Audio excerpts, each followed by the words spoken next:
A Advocacia Geral da União é o órgão mais importante de assessoramento jurídico do Poder Executivo. É responsável por representar a União perante o Supremo Tribunal Federal. O advogado-geral responde diretamente ao presidente da República e é nomeado dentre cidadãos maiores de 35 anos, de notável saber jurídico e reputação ilibada. E o convidado de hoje do presidente da Assembleia Legislativa de São Paulo, Fernando Capês, é justamente o ex-advogado-geral da União, Luiz Inácio Lucena Adams. Ele nasceu em Porto Alegre em 1965. Graduado em Ciências Jurídicas e Sociais pela Faculdade de Direito da Universidade Federal do Estado do Rio Grande do Sul, especializou-se em Direito pela Universidade Federal de Santa Catarina. Luiz Inácio Adams leciona Direito Tributário e Constitucional no Centro Universitário de Brasília e no Instituto de Direito Público de Brasília. Entrou para a carreira de Procurador da Fazenda Nacional em 1993, ano em que a Advocacia Geral da União foi criada. 10 anos depois, foi consultor jurídico do Ministério do Planejamento, Orçamento e Gestão e, em 2004, ainda foi secretário executivo adjunto do mesmo ministério. Luiz Inácio Adams foi Procurador-Geral da Fazenda Nacional de 2006 a 2009, quando foi nomeado Advogado-Geral da União, cargo que exerceu até o início deste ano. Querido professor Luiz Inácio Adams, uma honra tê-lo aqui na Assembleia Legislativa de São Paulo e na nossa TV Assembleia. Vamos falar um pouco para o público aqui, jurídico e não jurídico. Tivemos uma pequena explicação inicial, mas eu queria perguntar para você. O que é a Advocacia Geral da União? O que existia antes dela e qual a sua função? Bom, presidente, primeiro é um prazer estar aqui. Eu devo dizer que a Advocacia Geral da União tem um reconhecimento à Vossa Excelência, até porque nós tivemos já a própria Assembleia fazendo homenagem à AGU. Fizemos uma sessão solene. Por iniciativa do senhor, e isso é um reconhecimento que a gente deve ter sempre. Eu acho que as instituições elas se fortalecem nesse processo, digamos assim, de ocupar os espaços públicos e se afirmar. E a Advocacia Geral da União é uma instituição que guarda uma singularidade, porque ela veio ser criada em 88 no contexto da redemocratização, em que a condição cidadã preocupou-se e distinguir a função do responsável pela ação penal, pelo responsável da fiscalização, ou seja, para aquela instituição que é o Ministério Público Federal, que tinha uma função de representação judicial e com funções de atuação judicial próprias, no caso da persecução penal, daquelas que necessitavam a defesa das administrações, das instituições do Estado, etc. Então, nessa separação, eu acho que o legislador constituinte teve a inteligência de compreender que, mais do que tudo, o contraditório é o elemento central digamos assim, de produção de justiça. Não é uma instituição sozinha que produz justiça, mas é exatamente na interação via contraditório, via diálogo e via também disputas, que você vai cumprindo um papel de afirmação da justiça, afirmação da democracia, afirmação das próprias funções republicanas. Então, nesse sentido, a AGU cumpre uma função, digamos assim, distinta do Ministério Público. O Ministério Público é um agente de, primeiro, persecução penal, segundo, de fiscal da lei e de agente, digamos assim, de defesa ou de proteção, de busca de interesses públicos gerais e difusos e disponíveis, etc. Já a Advocacia Geral da União, ela já tem um cliente mais concreto, mais objetivo. Ela tem o Estado. O Estado é o cliente dela. É o cliente como assessoramento, aí no caso do Poder Executivo, que é a Constituição expressa, e na defesa dessa entidade. Agora, um tema que é recorrente nesse debate é de que Estado nós estamos falando? Qual o nível de materialização do Estado? Então, por exemplo, em 2001, uma das medidas, as grandes medidas que o ministro Gilmar Mendes fez como advogado-geral, foi promover uma alteração legislativa que deixasse claro que a defesa do Estado também é a defesa da administração e das pessoas que concretamente exercem o papel nessa administração. O advogado-geral, assim como os advogados públicos, eles têm um cliente concreto. Não é uma entidade difusa, interesse público difuso, como tem o Ministério Público. Eles têm uma administração pública concreta, que toma decisões concretas, que faz realizações concretas, e que nesse processo de ação precisa ser defendido, porque as decisões são defendidas. É usual, e aconteceu muito como estratégia, inclusive, pensada de ataque, principalmente nas disputas ambientais, em que você, ao atacar o ato de decisão, por exemplo, liberação de um projeto, de regularização de projeto, licenciamento, você fizesse uma ação dirigida ao agente que tomou essa decisão. Então, ao atacar o agente, você cria medo, digamos assim, de tomar a decisão que a paralisa todas as áreas. Então, você defender o agente público concreto é uma forma da AGU defender o próprio processo de decisão. E eu tenho dar exemplo que não tem nada a ver com classe política. Nós defendemos, por exemplo, no caso de Belo Monte, o Ministério Público Federal, por exemplo, entrou com uma ação de improbidade contra um servidor público que estava em estágio probatório, cuja decisão foi, ao examinar o processo de decisão, dizer, esse processo já está completo, está apto a ser tomado a decisão. Então ele fez um despacho de encaminhamento da diretoria para que a diretoria tomasse a decisão. Por causa dessa decisão, ele sofreu uma ação de improbidade. Então, a necessidade de defender o agente público faz parte do processo republicano. Né? Eu digo isso porque existe uma discussão, a AGU não defende governo, defende Estado. De fato, a AGU não defende um partido, não a defende uma, mas ela defende o governo como instituição permanente. O governo é uma instituição permanente do Estado. Então, todas as instituições permanentes do Estado têm que ser defendidas pela AGU, seja ela a mesa diretora do Congresso, seja ela o presidente supremo, seja ela o poder executivo na forma das suas agentes, seja ela a diretoria de uma autarquia, seja ela o próprio governo, a pessoa da presidente da República, que tem também as suas funções.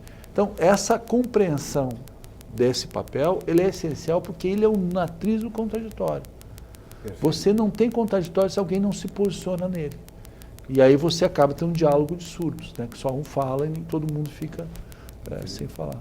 Bom, conforme você bem colocou, quando a Constituição Federal de 1988 foi promulgada, em 5 de outubro, foi criada, surgiu a Advocacia Geral da União. Então, nesse momento, houve uma separação entre as funções exercidas pelo Ministério Público, Perfeito. Que seria o defensor dos interesses da sociedade, o titular da ação criminal, dos interesses difusos e coletivos, e a AGU, um órgão de assessoramento para que a União, Poder Executivo Federal, possa desempenhar suas atividades em defesa também dos interesses da população. Antes da Constituição, era misturado? Como é que eram essas funções? Antes da Constituição, nós tínhamos, na verdade, uma estrutura de consultoria, que era do Executivo, assim como havia do Senado, havia da Câmara, e ainda há, né?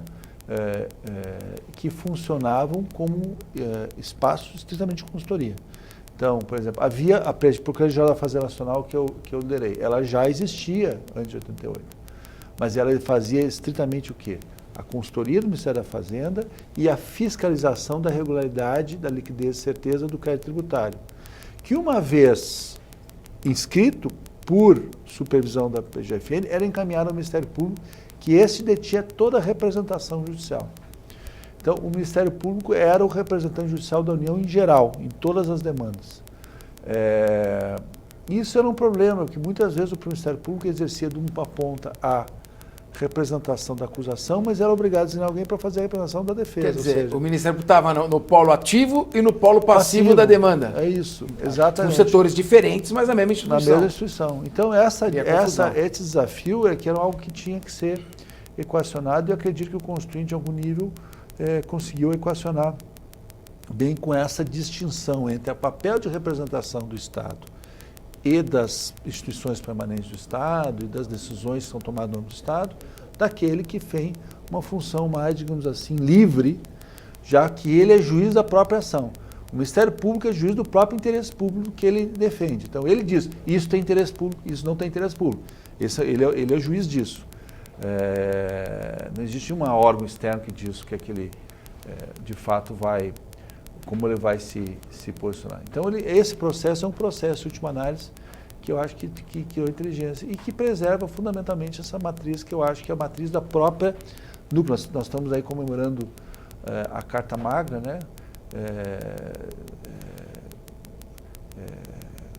Mais de 800 anos de existência, quer dizer, e essa Carta Magna, o núcleo dela é o contraditório, é o direito de defesa, o due process, é o direito de julgamento, julgado pelos seus pares, não ser julgado por alguém, né, que se coloca uma posição de superioridade. Isso, essa cultura, essa matriz que está presente, a última análise está presente nesse contexto, nessa pequena palavra chamada contraditório. Vamos falar um pouco da sua chegada à Advocacia da União. Mais ou menos no período da Constituição Federal, há 28 anos atrás, era o período que estava coincidindo com a sua formatura, início da sua, quase 30 anos, o início da sua atividade jurídica. Já vimos aqui, mas quando foi o seu ingresso, como é que foi essa carreira até chegar do início ao ponto mais alto da carreira da Advocacia da União? Olha, foi interessante. Em geral, as pessoas que estão, eu acho que essas posições do Estado, elas são ocupadas por indicações políticas e, de fato, eu, por experiência pessoal, sei que não. Assim, claro que tem posições que são posições políticas, mas tem muitos avanços que são feitos de forma muito distinta. E a rigor, os agentes públicos do Estado, eles trabalham com os mesmos desafios. Então, eu comecei na AGU em 93, quando assumi o cargo de Procurador da Fazenda Nacional, e naquele mesmo ano, em junho, em agosto, eu já assumi, junto com outros procuradores, também a representação da União, porque coincidiu com a adoção da Lei Complementar 73, que tinha sido em fevereiro. Certo. E até aquele momento havia uma reiterada suspensão de prazo contra a União por causa da ausência da lei, que organizava a AGU, e por conta da falta de estrutura. No momento que ela foi criada, em agosto se assumiu, nós começamos a receber as demandas começaram a surgir. Exatamente, os documentos do Ministério Público, principalmente, que eram poucos. O Ministério Público tinha poucos documentos, ele não tinha um arquivo desse material. Então nós começamos a quase fazer uma prospecção bruta, uma mineração bruta do que tinha de demanda com a ação, tentando organizar o que era o volume de ação. E aqui tem um outro fenômeno que surge, que é mais ou menos nessa época, que é a explosão da litigiosidade. Até o tema dos planos econômicos, até o momento do sistema financeiro de habitação, eram poucas ações. Eu me lembro que em 80, o Procurador da República falou que o Rio Grande do Sul, quando tinha um mandado de segurança, era muito por mês, assim, que era uma coisa... depois daquelas crises inflacionárias e a correção, começou a haver muita correção muito elevada dos passivos em relativo aos mútuos bancários para o sistema financeiro da habitação, que levou àquela crise daquela década, houve uma explosão de litigiosidade brutal, que começou a se multiplicar. Nós tivemos planos econômicos, que são dessa época, disputas com a correção monetária de FGTS, e essa explosão ela continua sem parar. Então, a AGU ela surge no momento mais ou menos equivalente dessa explosão de litigiosidade, né? E aí a AGU tem que correr atrás do prejuízo, né? Ela não tem informação, ela não sabe de informação, não há uma estrutura de pessoal, mas não há ainda uma organização, por assim dizer, mais... E ela vai se estruturando. Então, nesse processo de estruturação, a gente tem experiências muito boas de trabalho. Eu me lembro, por exemplo, boas porque a gente vê a instituição crescer. A rigor, a realidade que nós tínhamos naquela época era muito difícil. Nós estamos com quantos advogados da União? Hoje nós estamos com 8 mil advogados da União.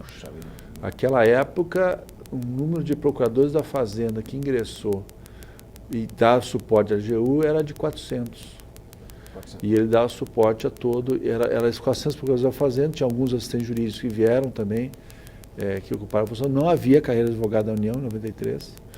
Então, esse processo de construção da AGU foi um processo muito... Agora, vamos lembrar, quando você chegou ao cargo de advogado-geral da União, e como é que foi essa trajetória para ocupar esse posto? Olha, eu digo assim, eu devo agradecer que eu tenho muitas oportunidades da vida. A minha primeira oportunidade, claro, eu fui assumindo posições locais, tal, eu cheguei a exercer inteiramente a cargo de procurador regional da União, fui procurador regional da Fazenda, 4ª região substituto por um período, mas o ministro Gilmar, quando assumiu, ele tinha uma posição lá de secretário-geral de contencioso, que eram umas duas secretarias, de consultoria e de contencioso. O secretário estava saindo e ele precisava ocupar a posição. E aí, nessa trabalho, ele se envolveu, porque o ministro Gilmar era muito envolvido, ele conhecia as pessoas e tal, ele veio me conhecer e nesse conhecimento ele veio a me convidar a ocupar essa posição. Então foi a primeira experiência que eu saí de Brasília, saí de Porto Alegre, fui a Brasília, e as pessoas não se dão conta, mas eu fui ganhar R$50 a mais, ocupei uma posição mais elevada, ganhando R$50 a mais do que eu ganhava. Então, exercendo a função em Brasília. Fiquei um grande jurista que o convidou, hoje o ministro Supremo, foi advogado-geral da União. Foi advogado-geral da União e hoje cumpre a sua função com muito valor dentro do Supremo. Mas o ministro Gilmar convidou e ele tem uma lógica muito envolvida, ele tem uma lógica muito militante da advocacia. Muita advocacia que eu tenho, que eu sempre gosto de me referenciar nela, vem um pouco dessa experiência que eu tive com ele. Então essa experiência que eu tive em Brasília foi muito boa, porque você acaba, digamos assim, adquirindo estrutura, formação, também, né? Conhecendo pessoas. Mas aí quando sai o governo Fernando Henrique e assume o Lula, eu volto a Porto Alegre. O ministro Bonifácio me pergunta se eu preferia continuar, eu disse que eu preferia retornar, porque não só por questões pessoais também, mas eu achava que quando assume um governo novo, você ser convidado, não está na festa, né? Não está ocupando. E eu voltei. Quando eu voltei, o governo... Num ato que mostrou desprendimento da sua parte. Desprendimento. Eu voltei sem DS, inclusive, voltei com uma função. Foi muito bom isso. Porque eu acho que mostra um desapego que tem que ter na parte pública. E aí retornou para Porto Alegre? Eu retornei para Porto Alegre. Fiquei 8 meses lá, até que eu fui convidado para ser consultor jurídico do Ministério do Planejamento. Havia o ministro da Planejamento, o ministro Guido, estava... Eu não conhecia ninguém, nem o Nelson, mas eles ficaram, pela experiência que eu tive e pela relação que eu tive no passado com o PT, eles ficaram interessados na minha indicação e me convidaram. E daí eu fui trabalhando como consultor jurídico. Quando o Guido foi para o BNDES, eu fiquei com o Nelson, ele me convidou para ser o secretário executivo adjunto. O Nelson ficou interino no Ministério do Planejamento por um bom tempo. Continuei com o Paulo Bernardo. E quando o Guido assumiu, como eu já tinha minha experiência de consultor jurídico, e eu era procurador da Fazenda de carreira, ele me convidou para ser o procurador-geral da Fazenda Nacional, que foi um outro desafio. Eu acho, assim, a Procuradoria-Geral da Fazenda Nacional é uma grande instituição, é uma instituição que tem uma responsabilidade muito grande com o crédito público, tem profissionais muito qualificados na Procuradoria. Então, a eficiência dela depende do resultado fiscal. Claro. Então, você chefiar uma equipe com essa qualidade requer muito. E eu confesso que eu me considero que eu fiz uma boa gestão, pelo menos deixei muitas iniciativas, eu acho, de melhorias de sistemas, de projetos, etc., que estão ainda em debate no Congresso Nacional, inclusive. E dessa experiência com o Projeto da Fazenda, eu fui alçado depois a advogado-geral. E eu me lembro que todo o trabalho de escolha, de convite, foram trabalhos da qual a interferência política foi muito pequena, né? Porque eu digo, acho que existe espaço de formação. E de lá fiquei 6 anos e meio, né? Fiquei o último fim de mandato do presidente Lula e os 2 mandatos da presidente, todo o primeiro mandato e parte do segundo da presidente Dilma Rousseff. O Brasil passou e passa por um período de grande questionamento jurídico. Perfeito. Nós temos uma judicialização de problemas, há um clima de comoção, que inclusive divide o país, isso se reflete na área jurisdicional. E há um permanente conflito. Quais foram os seus principais desafios no começo do governo Lula, como advogado-geral da União? O seu trabalho é profissional, você chegou ao cargo de chefe da Advocacia da União por uma carreira profissional, não por contatos políticos, mas uma vez lá é necessário conduzir com boa técnica e profissionalismo as ações da AGU. Então, quais foram os principais desafios me conta o passo a passo desses 6 anos e meio, as batalhas jurídicas. Presidente, assim, eu acho a grande batalha jurídica que eu tive no começo, aí não antes da AGU, mas que ultimamente também foi algo que me colocou na posição de ser convidado, foi a disputa do crédito para a MPI. Foi uma grande disputa nacional, bilhões de reais envolvidos, havia todo o impacto no setor de exportação, né? Era um crédito que vinha numa disputa desde 83 e vinha se formando um esqueleto progressivo. E naquele caso, acabamos ganhando a ação por 11-0 no Supremo. Puxa vida. Foi quando eu assumi, o assunto estava em impasse, havia um esforço grande, mas eu basicamente construí uma estratégia que permitiu, no período dos 3 anos que eu tive, o assunto ser liquidado. Qual o significado fiscal dessa vitória de 11-0? Olha, em termos fiscais, nós estávamos falando uma coisa na casa de 200 bilhões de reais. Olha. Era uma coisa, era brutal em termos de crédito. Que responsabilidade, e assim, indeterminado, porque na verdade, se vencedora a tese dos contribuintes, o crédito não teria sido extinto nunca, então isso permaneceria para o futuro. Ou seja, liquidou de vez a questão, encerrou esse passivo. Brutal. Essa espada de Damocles na cabeça do governo. E aí que eu digo, qualquer governo, né? Sim. Não importa a matriz política, não importa que partido, essas demandas, elas são equivalentes para todos os governos. Como era a questão da FGTS da época do Gilmar, que foi a grande vitória que o Gilmar obteve no Supremo em relação ao passivo do FGTS e que permitiu a manutenção e equilíbrio do fundo, né? Mas depois daquilo, eu assumi a função e aí foram vários desafios, mas eu digo assim, primeiro eu digo que a primeira surpresa que eu tive com o advogado-geral é que até a faixa de procurador da Fazenda, você permanece numa fase estritamente técnica. Mas quando você ocupa uma posição de ministro, por mais que você não esteja afeito, o tema político está presente. Então, eu me lembro que eu fiz uma coletiva, lá no dia da posse, segunda-feira seguinte era o dia do servidor, eu fiz uma coletiva.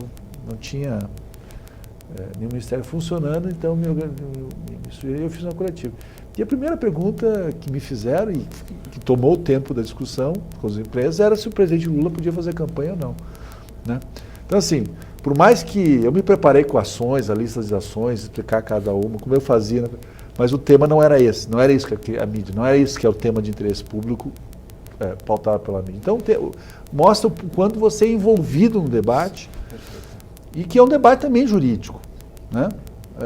Existe limite legal ou não para o presidente da República ou o governador, ou qualquer no seu mandato, fazer campanha, como é que faz, como é que é possível? O que é ato de gestão e o que é ato político? De campanha, isso. Alguém que está em campanha para uma reeleição, por exemplo. É isso. Então, isso é um tema que eu tenho a convicção, porque eu sempre distingui, por exemplo, nós fizemos todos os momentos das campanhas, fizemos defesa de várias ações contra o presidente do TSE. Mas nossa ação sempre era em relação ao quê? Aqueles eventos oficiais para a qual havia acusação de uso para a campanha. Então, o evento, a AGU não fazer a defesa é a admissão de culpa.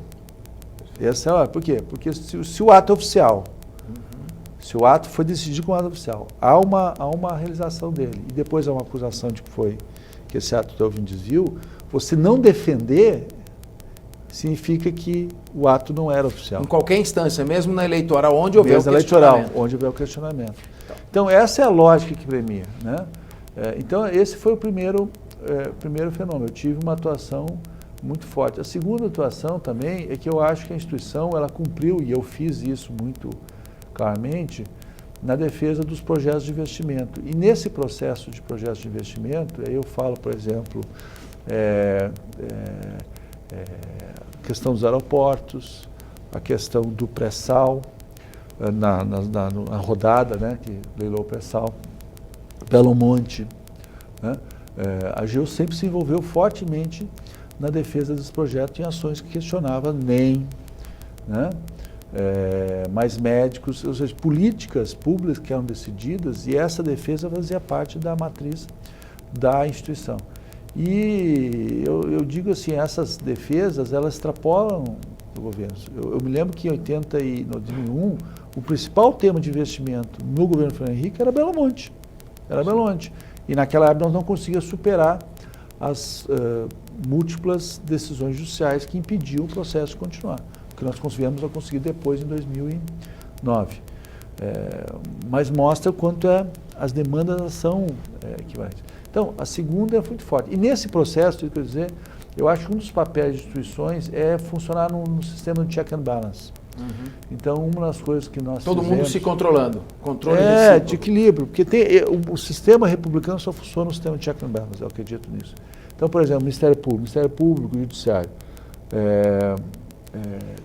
Greves, nós questionávamos na Justiça. Os aumentos, ações abusivas. Uma das coisas que aconteceu em Belo Monte foi que rendeu um debate nacional maduro com o Dr. Gurgel, à época, foi de que nós não ia tolerar mais abusos de recomendações como ameaças. Porque a recomendação é uma forma do Ministério Público colaborar com o Poder Executivo, não ameaçá-lo. Se não fizer isso, vai tomar uma ação. Ação de probidade. E nós questionamos, eu, por nota, questionei publicamente que nós vamos entrar com ações de probidade contra procuradores que fizerem agir abusivamente. Né? E chegamos a fazer representações contra alguns casos. Na época, o CNMPM, né? o Conselho Nacional do Ministério Público.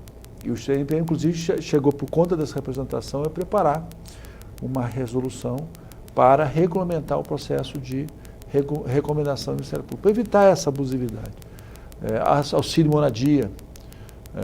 Nós tomamos uma decisão, eu tomei uma decisão de agir contra as medidas de aumento de pagamento do auxílio moradia sem base legal. Né? Não que eu seja contra o auxílio moradia, eu acho que é um instrumento de política pessoal, mas ela tem que ter base legal e tem base. Você não pode ter uma casa e receber auxílio moradia. E o que a decisão que o ministro Fux tomou acabou permitindo isso e o Ministério Público fazendo. Então, assim, esse é outra matriz de atuação que eu acho que tem que ter as instituições. Ela tem que funcionar no sistema de check and balance. Assim como nós somos controlados, esticados, nós também o podemos fazer naquilo que é interesse público. Existe algum hoje controle eficaz contra eventuais abusos de autoridades na investigação? Porque quando há um momento de grande, eu diria, movimentação popular, uma certa inquietação da população com relação a alguns temas que são recorrentes e importantes, como o combate à corrupção, as instituições ganham muita força. Eu mesmo, como promotor, sempre atuei com o apoio da imprensa e fomos adiante. Quando há o problema de em que o interesse público da investigação começa a ser dividido com um certo personalismo da autoridade investigante, como, pela sua experiência, como tem sido visto essa confusão em que a pessoa passa a ter uma visão de justiceiro, praticamente, e isso lhe dá poder absoluto, quase que uma carta branca para agir. Isso não fere o sistema de checks and balances? Eu acho que fere, e eu acho que uma das razões de criar o CNMPM foi de criar uma espécie de controle externo para limitar ou criar alguma base de limite a esses abusos. Eu acho que, infelizmente, ainda o CNMPM não cumpria esse papel. Ele mantém um predomínio muito forte da dimensão corporativa da instituição. A tendência da corporação é se proteger, protegendo esse espaço de decisão, espaço de liberdade. Só que esse espaço de liberdade é um espaço que não é compatível, me parece, com uma ideia de república, uma ideia de interesse público. Por quê? Porque o servidor público, quando é empoderado, e o servidor público é muito empoderado, e tem muitas garantias, ele não pode ser demitido, não pode ter redução salarial, o processo de disciplinar é um processo longo, demorado, quer dizer, ele tem uma série, ele precisa responder mais à compliance. E aí não é só ministro, é todos os servidores públicos. É errado achar que que o servidor público, por ser técnico, ele é imune Ele usa até como instrumento de política. Acontece muito isso na administração. E o problema é que digamos assim, esse caldo de cultura, de última análise, ele também acaba gerando uma outra matriz de insegurança. Então, o que acontece muito no Estado hoje é não tomar decisão. O servidor tem medo de tomar decisão. Por quê? Porque se ele toma uma decisão, ele pode ser responsabilidade. Se ele não toma decisão, ele não responde por nada. Ninguém sofre uma ação de improbidade porque não tomou uma decisão. Apenas por se tomar uma decisão, se mandar pagar alguma coisa, se mandar executar alguma coisa. Quem toma decisão sofre risco, quem não toma não sofre. Então, existe um caldo de cultura hoje que eu acho que tem que ser melhor equilibrado, que é uma cultura em que você preserve mais a decisão e saiba distinguir aquelas decisões que são decisões sérias, mas evidentemente às vezes pode dar errado, porque nenhuma decisão, né, nenhum projeto é 100% garantia contra erros, daquilo que é efetivamente plano de corrupção. Eu acho talvez uma das vantagens que a gente possa ter no processo Lava Jato é melhorar a regra de compliance para o servidor público. Então, eu vou dar um exemplo, porque a compliance não é uma coisa que você precisa rigor de... O senso limite, o self-restraint, como diz os americanos, é o que é uma atriz. Então, por exemplo, você está numa posição de decisão de contratos. Para mim é mais do que óbvio que uma pessoa que está decidindo contratos não pede para o contratado fazer qualquer coisa, inclusive financiar a campanha. Então, no momento que ele faz isso, já criou uma margem de troca. Também acho. Entendeu? Agora, preciso estar na lei? Infelizmente parece que precisa, porque na verdade é algo que devia ser uma regra digamos assim, de padrão de comportamento. Então, essas coisas, elas precisam ser melhor trabalhadas, e eu acho que o processo que a Lava Jato revelou, independente de qualquer tipo de discussão, se está correto, algumas medidas ou outras, ou da dimensão política dela, mas o processo favorece que a gente possa construir esse tipo de mecânica com mais cidadania. E agora, isso vale para todos, inclusive para o Ministério Público, inclusive para a polícia. É preciso ter compliance, para a administração tributária. É preciso ter compliance, você tem que responder. Você não pode chegar, por exemplo, por exemplo, ser atendido no serviço público e a primeira coisa que você olha é um cartaz dizendo que desacata a autoridade é crime. Porque ali não é um caso de desacato, ali você tem direito de se queixar se o serviço está mal atendido. Né? Se você tem direito de queixar, se você vai ser atendido, o rapaz, em vez de te atender, fica falando com uma moça bonita por meia hora, em vez de te atender. Quer dizer, eu estou falando porque isso aconteceu comigo. Eu esperando para sair, porque tinha um compromisso, não podia, porque ele estava lá para atender, mas na verdade ele estava dando atenção para uma colega de trabalho lá, discutindo uma coisa particular deles. Mas mostra o tipo de falta de compliance. Isso quer dizer, a foco que a administração tem pública é no cliente. O cliente é o cidadão que precisa de atendimento. Quando o cidadão é atendido, ele é o foco 100%. Se ele não é foco 100%, se o meu interesse pessoal como servidor público prevalece, aí eu não tenho mais serviço público, aí eu tenho uma privatização, eu tenho uma patrimonialização do Estado. Então a patrimonialização não é um fenômeno só do corrupto, ele é um fenômeno de todo aquele processo em que o interesse pessoal se sobrepõe no exercício da função, se sobrepõe ao interesse da coletividade. E aqui eu estou falando do cidadão que é atendido, porque quando ele é atendido como parte dessa coletividade. Então, o prestar serviço com eficiência, com rapidez, com profissionalismo, com urbanidade, é um elemento central.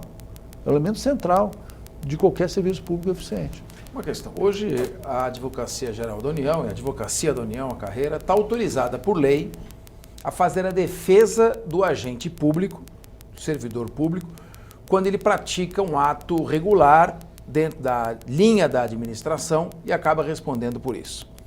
Existem hoje praticamente 80% dos prefeitos saem de suas gestões com ações de improbidade, com inquéritos civis, e ele fica pendurado nessas ações aí muitos e muitos anos, às vezes até com comprometimento do seu patrimônio. Por outro lado, muitos servidores públicos que ousaram tomar decisões administrativas corajosas e até, num ato elogiável, chamar para si a responsabilidade e assinar um contrato para não paralisar a obra, ou o contrato, a licitação, enfim, acabam se tornando réus, depois o governo acaba, aquelas ações se perpetuam e ele fica investigado não por ter praticado um ato de corrupção, ele é réu ou investigado por ter agido regularmente dentro da sua ação. Se nós não mudarmos esse sistema, corre o risco da administração paralisar para pessoas não quererem mais assumir qualquer tipo de ato? Não, eu vou além, eu acho que não corre risco, eu acho que a paralisia já existe. As pessoas não compreendem por que demora tanto o Estado decidir. Parte da explicação é isso. Uma decisão traz uma responsabilidade da decisão. E essa decisão hoje não é protegida. Por quê? Porque hoje grande parte da controvérsia dentro do Estado tem a ver com a aplicação da lei. E a lei, ele é um produto imperfeito. A lei não é um produto perfeito. Por que ela é imperfeita? Porque ela não é feita com um ser onisciente, onipotente e que prevê o futuro. Ela é feita num universo... Se me permite, no momento que ela é feita num gabinete, é impossível imaginar todas as situações futuras. É impossível. Que você tem que dar liberdade para interpretar. Eu estou dizendo que eu tentei fazer esse exercício de futurologia, porque como no planejamento, na AGU, mais uma vez nós tivemos que escrever propostas de textos, de lei e tal. E assim, antecipar todas as possibilidades, consequências e reinterpretar é uma coisa extremamente complexa e se erra muito. Agora, se você imagina também que a lei é um produto da democracia, em que você vai ter 500 e tantos deputados, 80 senadores, ou numa Assembleia que tem... Aqui tem 94 deputados estaduais. Cada um dando a sua opinião e procurando fazer valer a sua visão. Quer dizer, a lei é um produto imperfeito. E a justa lei, ela é feita pelas instituições que conseguem produzir digamos assim, uma aplicação que atenda a um sentido de pessoalidade, um sentido de proporcionalidade, e principalmente um sentido de equilíbrio. A ideia é equilíbrio, a lei tem que ser equilibrada. Então, o problema todo que eu acho que precisa ser superado é que esse processo de decisão ele tem que produzir algum nível de equilíbrio e quem exerce isso de maneira legítima, fazendo uma aplicação razoável, proporcional da lei, dentro da sua compreensão, não pode ser penalizado, mas hoje é. Faltaria o quê? Uma súmula vinculante, talvez? Uma lei? Isso, eu acho que, por exemplo, você não pode responsabilizar um servidor pessoalmente que aplica a lei dentro de uma regra de proporcionalidade. Mas hoje se faz. Hoje se disputa interpretações da lei. Então não existe mais, então, ato discricionário, porque se ele tem liberdade e toma uma decisão e não é aquela que se entende correta, ele é réu numa ação. O conceito da discricionário, o próprio Supremo já veio a tratar, até no caso Batista, Peluso, não existe nem discricionalidade absoluta nem vinculação absoluta. Mesmo na vinculação há um grau de escolha. E na discricionalidade você também submete a algum nível de limitação, né? Então, os tribunais são livres para formar lista tríplices, porém, as listas têm limites. 10 anos no caso aqui, tem que ter 10 anos de experiência, mais 35 anos. Então, assim, existe uma vinculação sempre remotamente à lei, mesmo na discricionalidade. Então, nesse exercício dessa discricionalidade, é que, última análise, que há disputas institucionais. Então, o grande parte da recomendação, por exemplo, quando nós falamos da recomendação do Ministério Público, ela vem exatamente tentando firmar o quê? A visão dele da lei, a interpretação que ele está fazendo da lei. Mas não quer dizer que ele está certo. Ou seja, ações propostas contra servidores públicos que deram uma interpretação razoável dentro da lei. E se tornam réus porque aquela não é a interpretação que o Ministério Público tinha, por exemplo. Então ele aplica isso e usa isso como elemento de imposição. No começo da entrevista, você fazia referência a um servidor que deu um despacho de mero encaminhamento e se tornou réu. A lei de improbidade administrativa, que é de 1992, no seu artigo 3º ela diz: quem de qualquer modo concorre para o ato, responde por ele. Então, na verdade, quando ele dá esse ato de mero encaminhamento, com um servidor que participa de uma ata de assembleia que tem 40 membros, ele é um dos membros e vota às vezes ali sem saber, ele concorreu de qualquer modo. Então, essa interpretação, eu cheguei até a escrever um livro sobre isso para estabelecer alguns limites. Não é hora de se criar uma interpretação sob pena de paralisar completamente o país e tirar o homem de bem que quer tomar suas decisões da política. Aí já coloca aquele que vai praticar o ato de corrupção, ele já vai mesmo, já tá sabendo que faz parte do pacote, ele praticar o ato, enriquecer e ir para a cadeia. Mas o servidor que quer trabalhar corretamente, tomar sua decisão, paralisar a administração, ele não começa a ser prejudicado? Começa e está sendo prejudicado. Eu acho assim, tem uma coisa no Brasil que é a forma como nós aplicamos a lei. A nossa cultura, eu não sei se lembra aqueles mais... alguns estudantes não vai conhecer isso, mas havia aquela compreensão do Supremo das normas de eficácia contida, que era só concretizada por lei, que hoje é uma terminologia que a jurisprudência não trabalha mais. Né? Toda norma tem eficácia concreta, toda pela regra da aplicação dos princípios com o elemento de afirmação do conteúdo normativo constitucional. Né? Que as convenções chamam de neoconstitucionalismo, o ministro Barroso talvez seja a maior expressão disso Supremo, mas que tem muita força hoje no Supremo.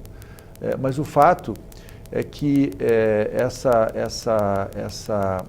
lógica de aplicação da lei é de fazer leis muito boas, muito fortes, muito firmes, muito incisivas, mas cuja aplicação sempre foi... papel simbólico. Foram mais simbólicas, nunca foram efetivas. E agora, quando começa a aplicar efetivamente, você aplica a realidade, você acaba indo para o outro lado, do extremismo oposto.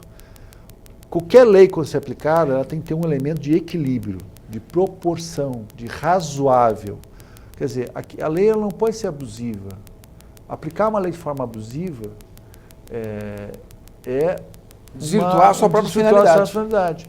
Então, o grande exercício que acho que tem que ser feito, e isso é um processo que você só consegue construir a partir de criação de elementos de compliance, de profissionalização, de check and balances dentro dos estados, é criar bases em que as instituições comecem a se respeitar mutuamente, comecem a se compreender nos seus limites e não cedam, digamos assim, às paixões.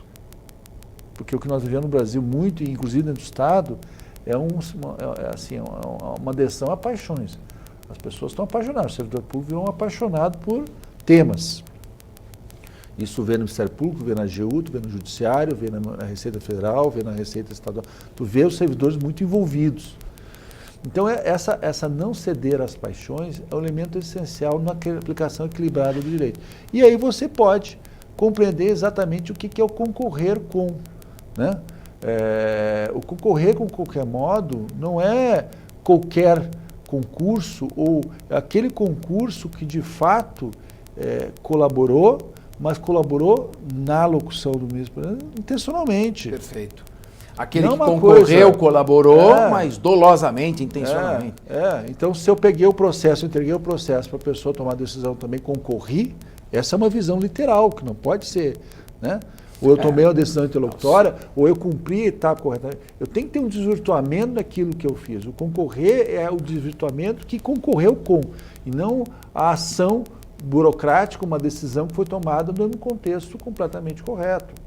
Não é porque na sequência a pessoa que pegou a decisão e fez um erro com ela, vendeu a decisão, que seja, que aquele cara, aquela pessoa que na etapa anterior, tá certo? Fez, ou mesmo na etapa posterior, a pessoa, imagina, então todo mundo que liberou o pagamento na Lava Jato, porque mandou lá, que o cara foi lá, fez o contrato desvirtuado, corrompeu e tal, contratou. Aí começaram a fazer os pagamentos. Todo mundo que fez o pagamento então também está envolvido? Não necessariamente. Ele cumpriu um contrato. Então, não tem como saber. Restringir essa aplicação à lei quem física, de fato, né? e quem de fato está envolvido. Nós temos que pegar os criminosos, não todo mundo. Não é então eu faço uma colocação. No início, logo após a guilhotina e fazer fila, porque logo após a Constituição Federal de 88, nós saímos do período do regime de exceção. Então houve uma exacerbação do individualismo. Todos os direitos para o investigado, o poder público estava com as mãos amarradas, tinha dificuldade de se tornar uma justiça efetiva. E, evidentemente, a sociedade tem que se proteger né, contra agressões ao patrimônio público, à vida, enfim. Nós estamos no extremo oposto agora? Ou seja, nós estamos partindo Eu acho que sim. Tem uma frase, tem um livro do Golbery, do Gold Silva, sobre estratégia, em que ele fala um pouco dessa história do pêndulo, mas se refere ao federalismo, que o Brasil tem uma história pendular em relação à questão federalista, de um centralismo muito exacerbado a um liberalismo, uma descentralização maior, né? Eu acho que isso vale em geral para tudo. Eu acho que a democracia ela favorece essa lógica do pêndulo. É um movimento de equilíbrios. Tem que chegar no ponto de isso, é de reequilíbrios constantes. E esse reequilíbrio vão criando as bases. Então, assim, para mim só tem uma vacina para isso, que é a democracia. Sem democracia, essas instituições são livres para fazer, essas agências. Agora, com democracia, você tem a sociedade participando. E ela vai errar. Nós vamos errar. Democracia é aprender com erro. Né? Não dá para... Um grande erro que eu acho que cometeu o Lula, o governo Lula no começo, foi, quando digo em relação ao movimento sindical dos servidores públicos, foi ter uma visão muito, digamos assim, otimista do tipo de papel que eles cumprem. O movimento sindical defende interesse sindical. Ponto. E não é um ator, digamos assim, que pensa para além daquilo que é o elemento central da defesa dele, que é salário, emprego, contratação, estrutura. Então, toda a agenda deles é uma agenda focada para isso. E houve uma visão muito assim, não, porque agora nós estamos na democracia, as pessoas vão vir aqui de boa vontade, falar, na verdade as pessoas vão vir com interesses.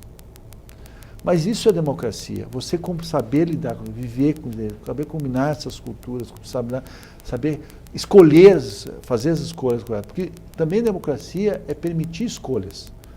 E escolhas implica em rejeitar soluções. Então, se eu faço uma escolha, caminhos são fechados. Então, esse processo de democracia e esse envolvimento, esse experimentalismo coletivo da democracia, que para mim, em última análise, garante esses processos de juízos, de controle, de abuso. Então, só dar um exemplo, nem quero polemizar, mas eu acho que é um exemplo que foi minimamente... Quando liberou aquelas gravações da presidente Dilma com Lula, houve uma reação àquilo. E uma reação que não foi limitada a pessoas de partido. A própria mídia teve manifestações que não acharam correto, o próprio judiciário reagiu. Então, assim, isso é a experiência coletiva. O processo ele vai criando as bases de compliance que deve ser observado, que a sociedade exige que seja observado. E a partir disso vamos construindo esses movimentos de equilíbrio, né? Esses pêndulos, né? Muito bem. A sua experiência como advogado-geral da União, e o senhor já disse que nós vivemos um período de muita polemização, judicialização de discussões. Ou seja, nós ficamos na justiça discutindo as questões e os problemas não são resolvidos. Nós temos até, em alguns casos, eficiência no andamento dos processos, mas pouca eficácia, porque os problemas não são resolvidos. Por outro lado, muitas ações que foram tomadas e redundaram em investigações que poderiam ter sido prevenidas. Qual a sua experiência, a sua receita para um Estado funcionar de maneira mais ágil, sair desse estado de paralisação e fugir um pouco dessa excessiva judicialização de questões, e muitas vezes até questões, eu estou vendo no jornal, que estão querendo anular a doação do terreno para a construção do estádio do Morumbi, que foi em 1960. Como é que a gente pode botar um equilíbrio nessa situação? Eu acho que, primeiro, nós vivemos um processo litigioso absurdo. Eu estive nos Estados Unidos no mês passado, passei 20 dias lá, dei 4 palestras. Quando eu falava que no Brasil tinha 100 milhões de ações, as pessoas caíam para trás, porque como pode ter 100 milhões de ações? Os Estados Unidos provavelmente é um país mais litigioso que o Brasil. Só que os Estados Unidos resolvem 90% das ações, disputas resolvem em acordo, né? Nós, 99% das disputas resolvemos em ação judicial e não resolvemos. O caso do Morumbi, eu vou citar o caso pior, que é o caso do Campo de Marte, que começou em 40 e foi julgado pelo STJ 3 anos atrás, mandando a União indenizar o Estado. Eu digo, a ação de execução dessa decisão vai durar 70 anos, porque você não vai conseguir. Como é que você indeniza 70 anos de uso de área que o governo de Getúlio Vargas expropriou depois de 32, né? Do movimento 32. Então, assim, esse manancial, essa cultura, é algo muito precisa mudar essa muito cultura forte. de fiscalização, né? Como é que você resolve isso? Eu, assim, acho que ninguém tem receita de bolo para isso, mas eu acho que algumas medidas são corretas. Uma delas, por exemplo, isso está presente no CPC, o estabelecimento mais forte, mais claro dos termicistas no Brasil. A força do presidente, o presidente tem que criar consistência, o presidente tem que ser respeitado. Hoje você precisa, que o judiciário precisa dizer à sociedade como é que a lei se aplica, né? O litígio tem todo litígio tem um elemento de virtuosa também, que é você indicar para a sociedade como é que um assunto resolve, né? Então você posiciona, você oferece segurança jurídica não só para as partes, mas para toda aqueles que potencialmente podem ter o mesmo problema. Via o quê? Via jurisprudência. A jurisprudência é a função. No Brasil, ela nunca foi o elemento fixador da aplicação da lei, porque a nossa tradição que vem da França é uma tradição de aplicação direta da lei, que o papel do juiz é mero aplicador, e o que não é mais verdade. Por quê? Porque com a compreensão do papel dos princípios, da aplicação das normas, com a norma sendo concretizada pela jurisprudência, não existe norma sem interpretação, então norma é norma interpretada, você tem que criar uma base jurisprudencial. Então hoje nós temos a parte dos precedentes, dos súmulas vinculantes, etc., mas nós temos estabelecimento no CPC da figura do precedente como vinculante, né? Para mim isso está muito claro. Agora é algo que o judiciário vai ter que aprender e oferecer. E a segunda elemento, eu acho que de fato fazer uma profissionalização. Eu sou a favor que haja uma boa reforma na administração pública. A nossa experiência foi boa no sentido de concurso público, ingresso, mas é uma meritocracia que se limita ao ingresso. Perfeito. Não tem meritocracia dentro do Estado. Interessante. E aí você criou carreiras isso. curtas, as pessoas chegam rapidamente a posições elevadas, estão satisfeitas com esses padrões salariais, porque elas já se acostumaram ao padrão, passa 30 anos com isso, e ficam num processo reivindicador permanente. Então, é preciso estabelecer a meritocracia dentro da carreira. Perfeito. Não apenas para o ingresso. Não apenas para o ingresso. E quando eu falo meritocracia, você tem critérios que você seleciona, você forma. Hoje eu vou dizer, o melhor exemplo de meritocracia para mim, por incrível que pareça, é Forças Armadas. Para chegar a cada posto, você tem que passar por uma experiência profissional, você tem que comandar posições, você tem que viajar pelo Brasil, você tem que fazer um curso em Agulhas Negras, fazer um curso no Estado-Maior das Forças Armadas. Você tem que passar por um processo de formação para chegar a um posto general, né? Hoje não, você chega a general sem fazer isso, eu digo no civil, né? Então esse é um elemento que eu acho que tem que ser feito com certeza. Você tem que criar meritocracia, formar meritocracia dentro do Estado. Muito bem. Né? Bom, nós estamos nos aproximando do final do programa. Muitas informações importantes foram passadas e para nossa reflexão do nosso telespectador. Uma última pergunta de caráter pessoal. Suas considerações, quais os seus próximos projetos?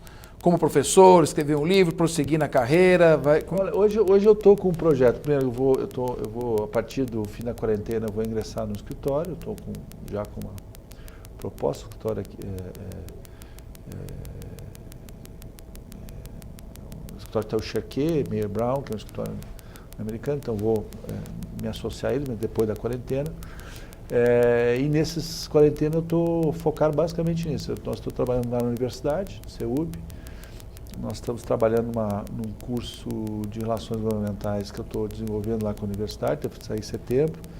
E eu realmente que acho, assim, eu tenho um desejo pessoal, tenho conversado com um jornalista amigo meu, de escrever um livro sobre esse período que eu vivi, porque isso, eu acho que essa história é uma história que precisa ser contada, sabe? E precisa ser... É comum isso. Aliás, várias pessoas, os oficiais que saem do governo dos Estados Unidos, quando saem, eles vão lá e escrevem a sua história. E isso faz parte do caldo de cultura, de história do país, e isso tem que ser recuperado. A gente perde muito a história. Parte por culpa do e-mail, porque o e-mail acabou com as cartas, né? Pois é. Então, o que nós tínhamos de Getúlio, o livro de Getúlio vai ser difícil escrever hoje, porque é tudo por e-mail. Mas WhatsApp. Sem dúvida, foi um período que o seu livro, tomara que saia, porque ele vai contribuir muito, porque foi uma experiência importante para todos nós, pelo seu conhecimento, pelo seu valor, pelo seu trabalho. E nós aqui na Assembleia, fica já feito o convite, nós estamos com um programa que chama Aula na Madrugada. Vamos gravar sempre uma aula, uma palestra, pode ser até uma aula que o senhor já esteja dando, e vamos transmitir aqui para a população. Muito obrigado. E a você, amigo telespectador do nosso Discussão Nacional, mais uma vez uma honra tê-lo hoje com o nosso advogado-geral da União, Luiz Inácio Adams. Até o próximo programa.